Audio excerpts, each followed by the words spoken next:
Ayo, what's up? Ako nga pala si BT at nandito ngayon tayo sa BT Reaction and welcome to my channel, Tunay na Kritiko. At meron tayong panonooring video ngayon. Ito po ay nagbula kay Balitang Pinoy TV. Sa mga hindi pa po nakakabisita sa channel ni Balitang Pinoy TV, bisita na po kayo mga katunay. At kung hindi pa kayo nakakapag-subscribe, subscribe na din po kayo mga katunay kay Balitang Pinoy TV. At syempre, huwag nyo rin po sana kalimutan na mag-subscribe dito sa channel ko. Sa mga hindi pa nakakapag-subscribe and click the notification bell para maging updated po kayo sa mga reaction videos na aking ilalabas. At huwag na natin pagtagalin at sabay-sabay na nating panoorin ang laman ng video na hatid sa atin ni Balitang Pinoy TV at bibigyan natin ng reaction. Pasok! Ayan na.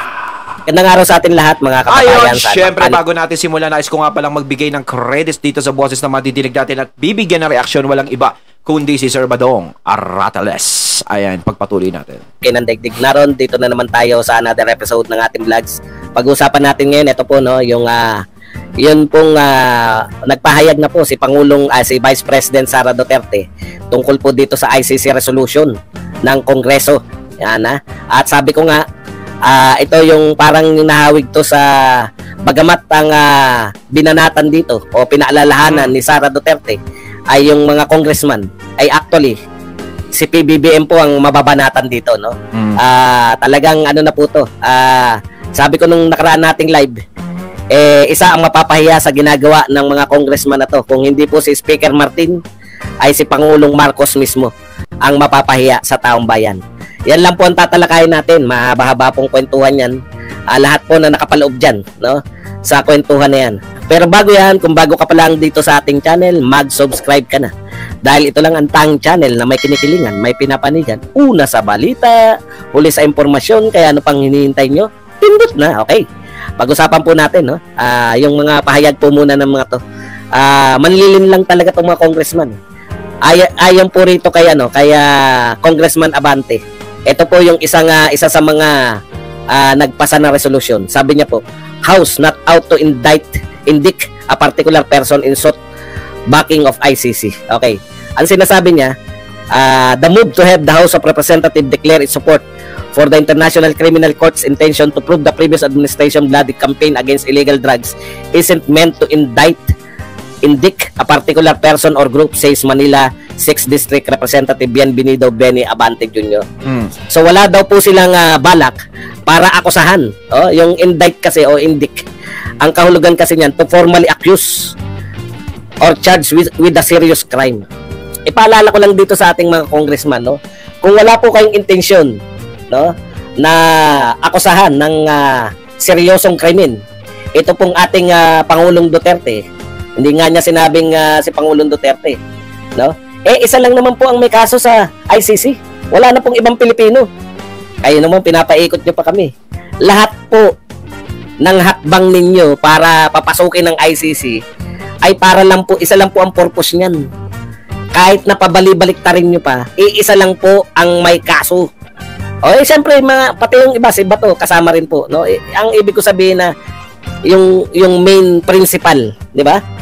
Si Pangulong Duterte po. Si FPRRD lang talaga ang nireklamo nila sa ganyan. Diyos ko, galit na galit sila sa nangyayaring ganyan kay FPRRD nung panahon niya, nung mga EGK. Diyos ko naman, yung mga nasangkot kasi doon is yung mga drugs. Yung mga hindi masolusyonan ng pagkatagal-tagal na panahon na, ay sinulusyonan ni FPRRD nung panahon niya. Diba? Kasi yun ang gusto niyang masugpo So, parang ano yan kapag ikaw sinabihan mo yung anak mo na ganito, may nagawa siyang mali. Kuwari may ginawa, tapos sasabihin mo, uy, wag kang ganyan. Ganto. Siyempre, isipin niya, mahina to, wala to. Kaya to. Diba? So, gagawin at gagawin niya pa rin. Ganun yung ginawa ng mga dati. Diba? Na hindi napapansin, kaya lalong kumalat ng kumalat. Pero ito yung ginawa ni PRRD. May nagawa ka mali, sinturon agad. Ganun agad ang nangyari. So, ang mga anuhan naman dito, sa akin nakita ko, talagang yung mga involved doon sa hindi magandang gawain talaga na ikakasira din ng mga kabataan. Halos halos lahat natamaan doon, no? Mula sa maliit hanggang sa malalaki, no? Nagulat tayo doon lahat. Marami tayong nakitang mga personalidad doon, mga tao na na-involve sa ganun, na matagal palang itinago, 'di ba? Nailabas lahat ni Duterte 'yon. Grabe. Hindi nga totoo 'yan. Oh, ngayon nagagalit sila dahil sa mga nangyari. Although yung pamamaraan is medyo sige, hindi nabigyan ng pagkakataon yung ibang magbago, pero siguro yung mga iba doon is binigyan ng pagkakataon pero ayaw pa rin magbago, ganun pa rin ang ginagawa. Syempre, ang kukulit nyo Ayun. Kaya, huwag kayong mga tuwiran na yung ibig nyo sabihin na pagpapapasok sa ICC ay hindi pa yun nangangahulugan na kung ano-ano. Isa lang po kahulugan nun. Gusto nyo usigin si Pangulong Duterte. Okay. Yung katwiran muna ni... Mas tayo rito Bakit doon pa sa ibang bansa? Di ba? Ni Martin. Basahin muna natin yung kinakatwiran ngayon ni Martin. Hugas kami. Naghuhugas ka ng kamay, Martin. Sa naalala ko lang, ang sinabi ni Martin, hindi raw po siya yung sa TV5 to Hindi raw siya yung nasa likod no, nitong ICC resolution na to. Eratom daw, kuya. Eratom ba? Kaya pala binura? Okay. Sige, wag na natin. Ineratom na pala nila. Mahirap. Sige, eto lang po, no? Kung talagang wala kang hand dyan, di pati, ganun lang yun. Wag nyong sabihin na ay wala akong kinalaman dyan. Hindi nyo pwedeng katwiran na yan ay nagkusa si Abante tsaka yung si Rodriguez.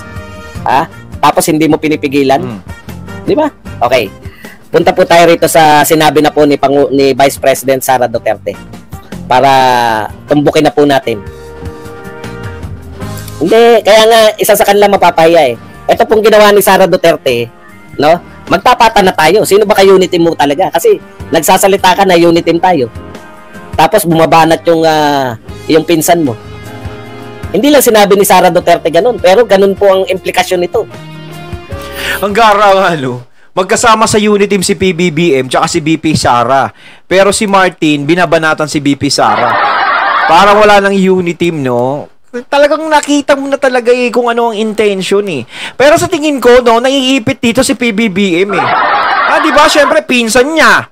Tapos, kaibigan niya. Hindi lang basta-basta kaibigan si BP Sara, matalik na kaibigan. Tapos yung dalawa nagbabanggaan para siya naiipit doon sa palaman si PBBM. Naloloko, nawiwindang siya. Ano ba kaya yung tumigil? Talaga, no? Kasi isa naman kasi si Martin na parang ayaw magpadaig. 'Di ba? Na syempre, alam naman natin, Diyos ko, wag na natin ipaligoy-ligoy pa.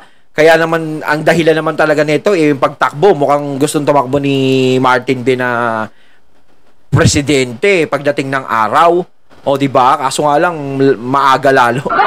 Para kasing nangyayari is nauulit na naman yung parang kay Lenny tsaka kay PBBM. Pero ngayon napaaga-aga ng konti. Di ba? Kasi layo-layo pa ng 2028 kung sana ba maintindihan mo kung ano na, nagagaganyan, mga 2026 na, 2027. Pero ngayon talagang, ginagawa niya, yari ka sa akin ngayon. Hanggang maaga pa. Okay, mamaya po mga tanong nyo Gusto ko po kayo magtanong maya-maya. Tatapusin lang natin to. Okay. Ito po ang pahayag ni Sara Duterte. Sa simula pa lang, kinukot niya na kagad yung Pangulo ng Pilipinas. Kaya sabi sa inyo, may maganda po itong moves ni Sara Duterte. Hindi lang po siya nagre-react dahil gusto niya ipagtanggol si Tatay Digong na kanyang ama, no? Pero pagpapaalala to Ito po, in light of the sudden and unannounced joint meeting. Unannounced. Sudden and unannounced. Puchan, tindi. After to nung Isnaban Blues, di ba? Mahirap, no? Ang hirap po maging pinuno nitong mga to.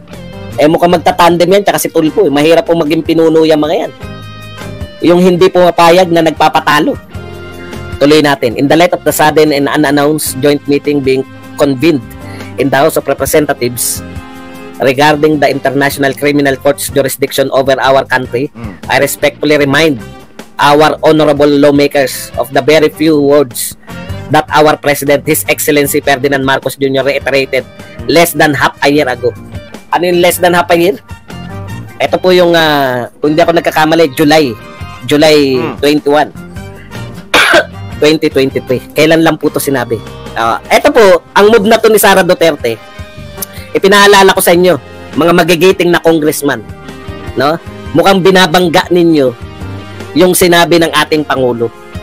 Galing, no? May sinabi ang Pangulo, iba sa ginagawa ninyo. Okay, tuloy natin. Any probe conducted by the ICC would be an intrusion into our internal matters and a threat to our sovereignty. We are done talking with the ICC. Like what we have been saying from the beginning, we will not cooperate with them in any way, shape, or form. Hindi tayo mag-cooperate sa ICC. Sabi po yan ni Pangulong Marcos noong July 2023. Ngayon lang po, wala pa raw kalahating taon ang nakakalipas nung binitawan. Kaya po, pahiyaan po to eh. Pag bumaliktad po dito si Pangulong Marcos sa sinabi niya na to, no? Na we are done with the ICC. Ang sinasabi niya, we will not cooperate with them in any way, shape, or form. Kung pagbibigyan ni Pangulong Marcos yung kapritsyo ng mga congressman sa pamumuno ni Martin Romualdez. Actually, no? Simple lang to eh. Pwedeng, tigilan nyo muna yan. Marami tayong pinaproblema. Ayan, kahit po yan, kahit sabihin natin na isa lang yan sa pinag-uusapan nyo, yan po ang pinag-uusapan ngayon. Oo, kasi ICC, tinututukan nila kung paano babagsakin ng mga Duterte. Doon lang sila naka-focus. Tututusin, napakalaki ng problema ng bansa natin ngayon na dapat nyong makita. Hindi yung pinagkakaabalahan nyo kung paano nyo pababagsakin ng mga Duterte. Diba? Ilipot nyo yung mata nyo. Ang daming problema ng Pilipino ngayon. No, sana naman makita nyo naman yung problema ng Pilipino. Kasi yung problema nyo, hindi naman problema ng mga Pilipino yan. Diba? Mantakin nyo. Ganyan kayo ng ganyan. Abalang-abala kayo kay BP Sara. Sa tingin nyo ba, nagugustuhan ng mga tao yung ginagawa ninyo? Hindi nyo alam, hanggat hinihila nyo pababayan, lalong bumabanat yan pataas. Diba? Ang tao, kapag lalong inaapi, is lalong tumatapang yan. Naku naman. Ano sabi ni Manang Aimee? Ang dami-daming problema ng Pilipinas. Yan po ang tumatatak sa tao ngayon. Dapat iniisip. Ang dami-daming problema ng Pilipinas.